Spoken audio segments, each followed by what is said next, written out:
Hi friends, எல்லோரும் எப்படி இருக்கீங்க? யூஸ்வலாக நம்ம ஒரு ஃபாரின் கண்ட்ரிக்கு மூவ் ஆகிறோம் அப்படின்னா நம்மளுக்கு வந்து அஃப்கோர்ஸ் அங்கே போய் ஏர்ன் பண்ணணும் அப்படிங்கிறதையும் தாண்டி அந்த நாட்டில் வந்து முதல்ல ஒரு பிஆர் வாங்கிடணும், இல்லை வந்து முடிஞ்சால் சிட்டிசன்ஷிப் வாங்கி பாஸ்போர்ட்டை மாற்றிடணும் அப்படிங்கிறது வந்து நம்மளோட ஒரு மெயின் டார்கெட்டாக இருக்கும். ஒரு பெரிய மைல் ஸ்டோனாக நம்ம பார்ப்போம் அதை. ஸோ அந்த வகையில் நெதர்லாண்ட்ஸோட சிட்டிசன்ஷிப் வாங்குறது எப்படி அப்படிங்கிறத பற்றி தான் இன்றைக்கி வீடியோவில் பார்க்க போகிறோம்.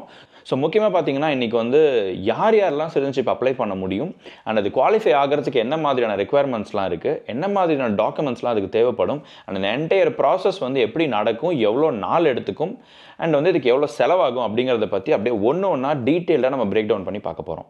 அண்ட் வீடியோக்குள்ள போகிறதுக்கு முன்னாடி நீங்களும் நம்ம சேனலை சப்ஸ்கிரைப் பண்ணலாம், மறக்காமல் சப்ஸ்கிரைப் பண்ணிவிடுங்க. அது உங்களுக்கு ஒரு சின்ன எஃபர்ட் தான், பட் நம்ம சேனல் க்ரோ ஆகி அடுத்த கட்டத்துக்கு போகிறதுக்கு அது ரொம்பவே ஹெல்ப் பண்ணும்.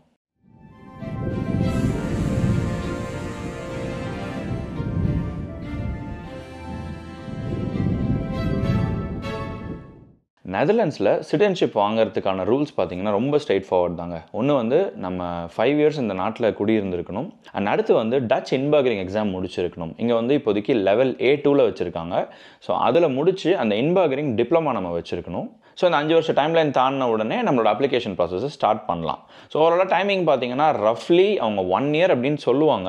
பட் அந்த 1 இயர் அப்படிங்கிறது வந்து உங்களுக்கு ஃபர்ஸ்ட் அப்ரூவல் வரத்துக்கே கிட்டத்தட்ட ஒரு 3-4 மாதம் ஆகிடும்.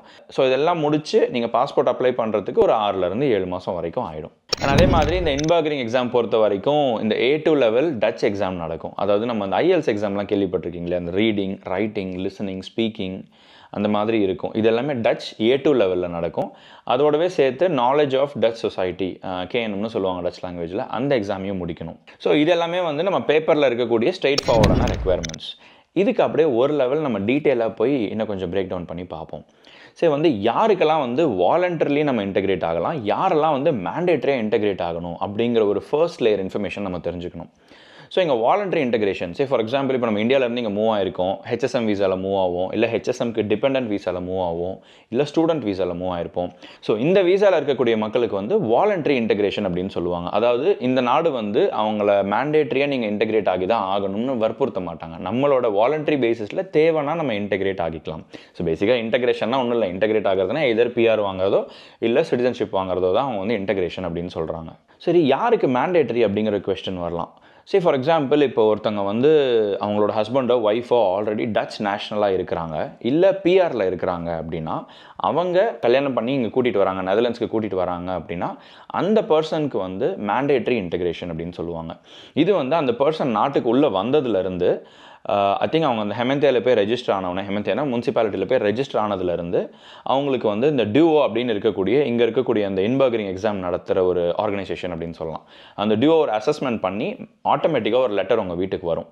அந்த லெட்டர் வந்த டேட்லேருந்து 3 வருஷத்துக்குள்ளார நம்ம வந்து மேண்டேட்டரியாக இன்டெகிரேட் ஆகணும். இது வந்து எல்லாருக்கும் கிடையாது. ஒன்லி இந்த PR ஆர் சிட்டிசன்ஷிப் வச்சிருக்கிறவங்கள கல்யாணம் பண்ணிக்கிட்டு நெதர்லாண்ட்ஸ்குள்ளே வரவங்களுக்கு தான் இந்த ரூல் அப்ளை ஆகும். அந்த 3 வருஷத்துக்குள்ளார நம்மளால் இன்டெகிரேட் ஆக முடியலை, டச் எக்ஸாமை படித்து இன்டெகிரேட் ஆக முடியலை அப்படின்னா நம்மளுக்கு வந்து ரஃப்லி ஒரு €350 அந்த மாதிரிலாம் ஃபைன் போடுவாங்க அப்படின்னு கேள்விப்பட்டேன். அண்ட் அதோடவே ரொம்ப முக்கியமான விஷயம் வந்து அந்த மேண்டேட்டரியாக இன்டெகிரேட் ஆகுறாங்கல்ல, அவங்களுக்கு வந்து லெவல் A2 கிடையாது, லெவல் வந்து B1. ஈவன் வாலண்டரி இன்டெகிரேஷன் இருக்கிறவங்க கூட லெவல் A2 இருந்து B1க்கு கொண்டு வரணும் அப்படிங்கிற மாதிரி ஒரு டிஸ்கஷன் போயிட்டு இருக்கு. மோஸ்ட் ப்ராபப்ளி கூடிய விரைவில் அது வந்துடும் அப்படின்னு சொல்கிறாங்க. ஸோ அந்த மாதிரி வந்துடுச்சுன்னா இப்போ நம்ம A2 எக்ஸாம் முடிச்சிருந்தாலுமே நம்ம அப்ளை பண்ணுற டைமில் B1 அது மாறிடுச்சு அப்படின்னா நம்ம B1க்கு குவாலிஃபை ஆகணும். ஸோ அதனால் மேபி நீங்கள் நியர் ஃபியூச்சரில் பண்ண போகிறீங்க அப்படின்னா முடிஞ்ச வரைக்கும் சீக்கிரம் அப்ளை பண்ணிவிடுங்க. எக்ஸாம் முடிச்சுட்டு உடனே அப்ளை பண்ணிவிடுங்க. இல்லை உங்களுக்கு குவாலிஃபிகேஷனுக்கு இன்னும் டைம் இருக்குது அப்படின்னா முடிஞ்சால் B1க்கு ப்ரிப்பேர் பண்ண ஆரம்பிச்சிருங்க.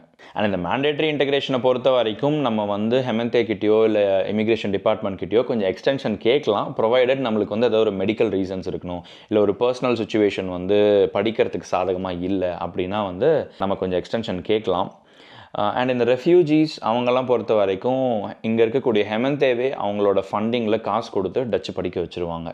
அப்படி இல்லாத பட்சத்தில், நான் சொன்ன இந்த டிபெண்ட்டாக வரவங்க இல்லாத பட்சத்தில் நம்ம வந்து ஹெமந்தேவோட சேர்ந்து ஒர்க் பண்ணி உங்களுக்கு ஒரு இன்டெகிரேஷன் பிளான் போட்டு நீங்கள் கோர்ஸ் போகணும், கிளாஸ் போகலாம், எப்படிலாம் அரேஞ்ச் பண்ணி கொடுக்கணும் அது எல்லாத்தையுமே அவங்க பண்ணி கொடுப்பாங்க. பட் பே நம்ம தான் பண்ணணும், காசு நம்ம தான் கொடுக்கணும். பட் அதுக்கான ஆர்கனைசிங்லாம் வந்து ஹெமந்தே சப்போர்ட் பண்ணுவாங்க.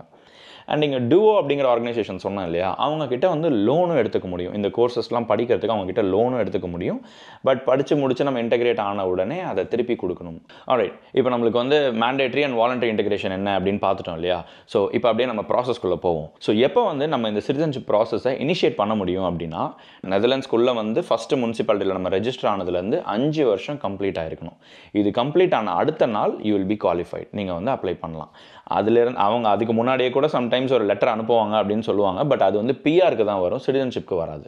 ஸோ நம்ம சிட்டிசன்ஷிப் அப்ளை பண்ணணும் அப்படின்னா ஃபர்ஸ்ட் ஸ்டெப் நம்ம என்ன பண்ணணும்னா, நம்மளோட ஹெமன்தேக்கு கால் பண்ணணும். நம்ம எங்கே இருக்கிறோமோ அந்த முனிசிபாலிட்டிக்கு கால் பண்ணி இந்த மாதிரி நான் இந்த ப்ராசஸை இனிஷியேட் பண்ண போகிறேன் அப்படின்னு சொல்லி நம்ம அவங்ககிட்ட அப்பாயின்மெண்ட் கேட்கணும்.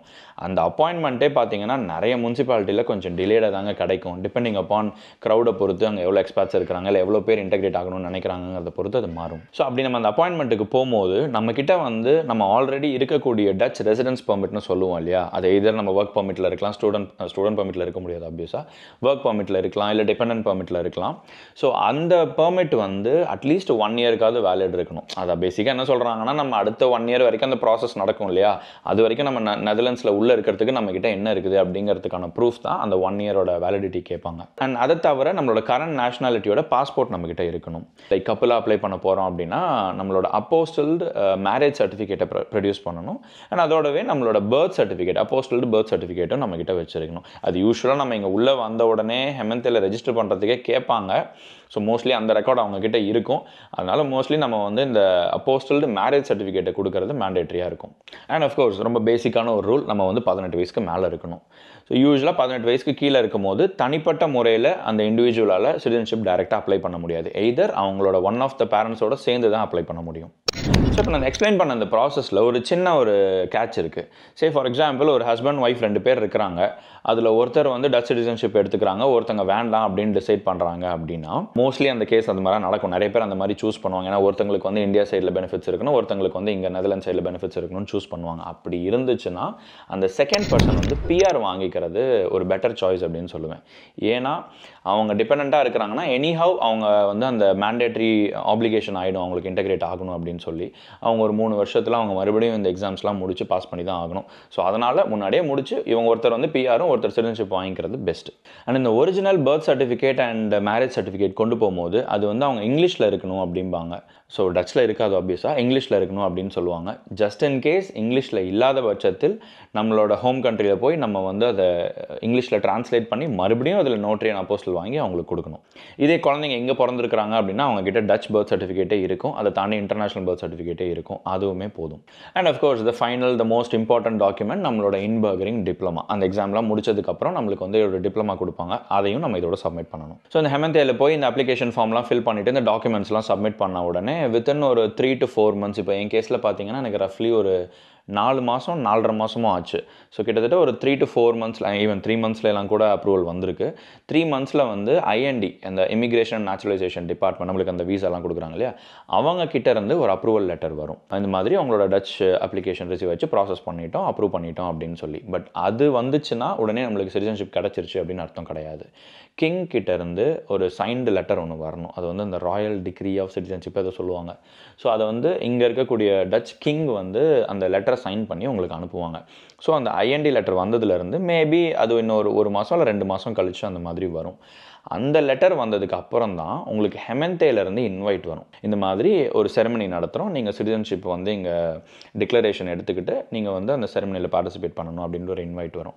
அது வந்து கிங் லெட்டர் வந்ததுலேருந்து மேபி ஒரு 2 மாதம் இல்லை 3 மாதம் அந்த மாதிரி ஒரு கேப்பில் வரும். டிபெண்டிங் அப்பான் நம்மளோட ஹெமன்தே எவ்வளோ பிஸியாக இருக்குது, எவ்வளோ பெருசாக இருக்குது, எவ்வளோ வால்யூம் ஆஃப் அப்ளிகேஷன்ஸை ஹேண்டில் பண்ணுறது அப்படிங்கிறத பொறுத்து வரும். ஸோ அந்த கிங் லெட்டர் வந்ததுலேருந்தே நம்மளோட சிட்டிசன்ஷிப் வந்து அப்ரூவ் ஆகிடுச்சு அப்படின்னு அர்த்தம். பட் அஃபிஷியலாக நம்ம எப்போ சிட்டிசன் ஆகும், எப்போ நம்ம டச் பாஸ்போர்ட் அப்ளை பண்ண முடியும் அப்படின்னா அந்த ஹெமன்தேலேருந்து ஒரு லெட்டர் வருதுன்னு சொன்னல, இன்வைட் லெட்டர். ஸோ அந்த நேச்சுரலைசேஷன் செரிமனியில் போய் நம்ம டிக்ளரேஷன் முடிச்சாதான் நம்மளால் அஃபிஷியலாக பாஸ்போர்ட் அப்ளை பண்ண முடியும். ஸோ அந்த ஈவெண்ட்டில் என்ன நடக்கும் அப்படின்னா, அந்த நேச்சுரலைசேஷன் செரிமனிக்கு மேயர் வருவாங்க, அந்த ஹெமன்தேவோட மேயர் வருவாங்க. ஸோ அந்த டைமில் நம்மள மாதிரி அப்ளை பண்ணியிருக்கவங்க எல்லாரும் ஒரே நேரத்தில் போய் அந்த டிக்ளரேஷன் முடிச்சுட்டு நம்ம வந்து அந்த டிக்ளரேஷன் சர்டிஃபிகேட்டை வாங்கிட்டோம்னா வித்தின் ஒரு 4 to 5 5 டேஸில் நம்ம போய் பாஸ்போர்ட் அப்ளை பண்ணிக்கலாம். அந்த ஈவெண்ட் பொறுத்த வரைக்கும் முழுக்க டச்சில் தாங்க இருக்கும். ஏன்னா நம்ம போகிறது வந்து நெதர்லாண்ட்ஸோட citizenship ceremony, naturalisation ceremony. So அதனால் அவங்க முழுக்க டச்சில் தான் பேசுவாங்க. நம்ம A2 லெவல் தான் அப்படிங்கிறதுனால ஆப்வியஸாக அங்கே ஓரளவுக்கு தான் புரியும். இதராவோ லெவல் ஆஃப் டச்சு தான் நம்மளுக்கு புரியும். பட் அது வந்து ஃபுல்லாகவே டச்சில் தான் நடக்கும். நம்மளும் அந்த டிக்ளரேஷனை டச்சில் தான் சொல்லணும். தட் வெர்க்லார் அண்ட் பெலுஃபிக், அதாவது பேசிக்காக நான் அதை டிக்ளேர் பண்ணுறேன் and I believe in it அப்படிங்கிற மாதிரி சொல்லணும். ஸோ அந்த மாதிரி ஒரு ஸ்டேட்மெண்ட்டை சொன்னால் நம்ம வந்து டிக்ளேர் பண்ணிட்டோம்னு அர்த்தம். இது வந்து டச்சில் மேயர் முன்னாடி நம்ம ஒரு ஓத் எடுக்கிற மாதிரி சொல்லணும். ஸோ டிக்ளரேஷன் முடிஞ்சிடும், ஒரு சைன்டு லெட்டர் கொடுப்பாங்க. அந்த லெட்டர் காப்பியை வச்சு தான் நம்ம ஃபர்தராக ஒரு 3 to 4 டேஸில் நம்ம போய் பாஸ்போர்ட் அப்ளை பண்ணிக்கலாம். வித் தட் மொமெண்ட் நம்மளுக்கு வந்து டச் பாஸ்போர்ட் கிடச்சிரும். பட் அதுக்கப்புறம் தான் முக்கியமான கேட்ச். இந்தியா வந்து டியூவல் சிட்டிசன்ஷிப் அலோவ் பண்ண மாட்டாங்க. விச் மீன்ஸ் நம்மளோட இந்தியன் சிட்டிசன்ஷிப்பை நம்ம ரெனன்சியேட் பண்ணி தான் ஆகணும். அதாவது திருப்பி கொடுத்துடணும். அதாவது நம்மளோட பாஸ்போர்ட், இந்தியன் சிட்டிசன்ஷிப் எல்லாத்தையும் நம்ம திருப்பி கொடுத்துடணும். அது வந்து ஒரு செப்பரேட்டான டீட்டெயில்டான ப்ராசஸ். அதை பற்றி நான் இன்னொரு வீடியோவில் உங்களுக்கு நான் டீட்டெயில்டாக எக்ஸ்பிளைன் பண்ணுறேன். எப்படி நம்ம இந்தியன் சிட்டிசன்ஷிப்பை ரெனன்சியேட் பண்ணணும், என்ன ப்ராசஸ், எங்கே போய் அப்ளை பண்ணணும், எப்படி OCI கார்டு எப்படி அப்ளை பண்ணணும், அதுக்கான ப்ராசஸ் என்ன, டைம் என்ன, காஸ்ட் என்ன, அதெல்லாம் நான் இன்னொரு வீடியோவில் டீட்டெயிலாக சொல்கிறேன். ஸோ இந்த வீடியோவை பொறுத்த வரைக்கும் நீங்கள் எப்படி டச் சிட்டிசன்ஷிப் அப்ளை பண்ணலாம், அதுக்கான ப்ராசஸ், லீட் டைம் அண்ட் முக்கியமாக காஸ்ட்டை பற்றி சொல்ல பாருங்கள், மறந்துட்டேன். ஸோ ஒரு இண்டிபெண்டன்ட் அடல்ட்டாக நம்ம அப்ளை பண்ணுறோம் அப்படின்னா ரஃப்லி ஒரு 1000 euros வரைக்கும் ஃபீஸ் வச்சுருக்காங்க.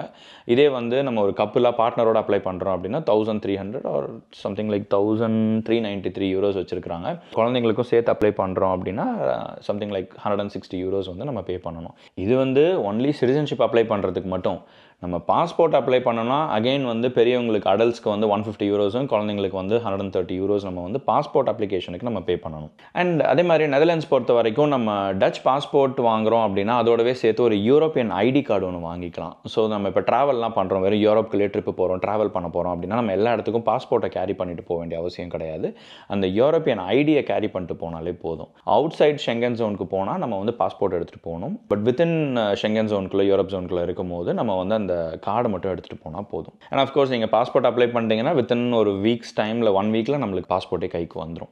அண்ட் இந்த பாஸ்போர்ட் அப்ளிகேஷனுக்கு போகும்போது மறக்காமல் டச் ஸ்டாண்டர்ட்ஸ் படி ஃபோட்டோஸ் நம்ம எடுத்துகிட்டு போகணும். ஸோ இப்போ இவ்வளோ நேரம் நான் எக்ஸ்பிளைன் பண்ண இந்த ப்ராசஸ், என்னென்ன டாக்குமெண்ட்ஸ்லாம் தேவை, எப்படி அப்ளை பண்ணலாம் அப்படிங்கிறதுக்கான எல்லா லிங்க்கும் நான் அந்த வீடியோட டிஸ்கிரிப்ஷனில் கொடுக்குறேன், நீங்கள் செக் பண்ணி பாருங்கள். ஸோ ஹோப்ஃபுல்லி இந்த வீடியோ உங்களுக்கு ரொம்பவே யூஸ்ஃபுல்லாகவும் இன்ஃபர்மேட்டிவாகவும் இருந்திருக்கும்னு நினைக்கிறேன். அண்ட் நம்ம டைம் அண்ட் ட்ரையலோட அடுத்த கட்ட இனிஷியேட்டிவாக இமிக்ரூ அப்படின்னு சொல்லிட்டு ஒரு இமிகிரேஷன் மென்டரிங் பிளாட்ஃபார்ம் லான்ச் பண்ணியிருக்கோம். ஸோ அதில் வந்து நாட் ஒன்லி நெதர்லாண்ட்ஸ், நீங்கள் எந்த கண்ட்ரிக்கு மூவ் ஆனாலுமே அந்த கண்ட்ரியில் இருக்கக்கூடிய லோக்கல் மக்கள்கிட்ட காண்டாக்ட் பண்ணி அங்கே இருக்கக்கூடிய ரியலிஸ்டிக் சுச்சுவேஷன் என்ன, கிரவுண்ட் ரியாலிட்டி என்ன அப்படிங்கிறத அண்டர்ஸ்டாண்ட் பண்ணிக்கலாம். அவங்களோட நிறைய டிப்ஸ் அண்ட் ட்ரிக்ஸ் அண்டர்ஸ்டாண்ட் பண்ணிக்கலாம். அவங்க வந்து கம்ப்ளீட்டாக உங்களுக்கு கைட் பண்ணுவாங்க, மென்டர் பண்ணுவாங்க. ஏன்னா அவங்க அந்த நாட்டில் ரொம்ப வருஷம் இருந்திருக்கிறாங்க, அவங்களுக்கு நிறைய விஷயம் தெரியும். ஸோ அவங்கக்கிட்ட பேசி நீங்கள் வந்து ரொம்ப வெல் எக்யூப்டாக உங்களோட நெக்ஸ்ட் மூவ் நீங்கள் பண்ணலாம். ஸோ இதுதான் நம்மளோட அந்த இமிக்ரூ பிளாட்ஃபார்மோட ஒரு கோர் பர்பஸ் அப்படின்னு சொல்லலாம். ஸோ அந்த பிளாட்ஃபார்மோட லிங்க் என்னோட டிஸ்கிரிப்ஷனில் கொடுக்குறேன், நீங்கள் செக் பண்ணி பாருங்கள்.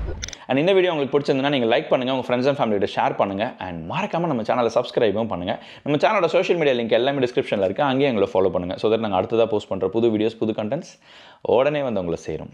இதே மாதிரி இன்னொரு இன்ட்ரெஸ்டிங்கான செம்ம இன்ஃபர்மேட்டிவான வீடியோவில் சீக்கிரமே உங்களை வந்து சந்திக்கிறேன். Until then, stay safe, stay connected. Bye.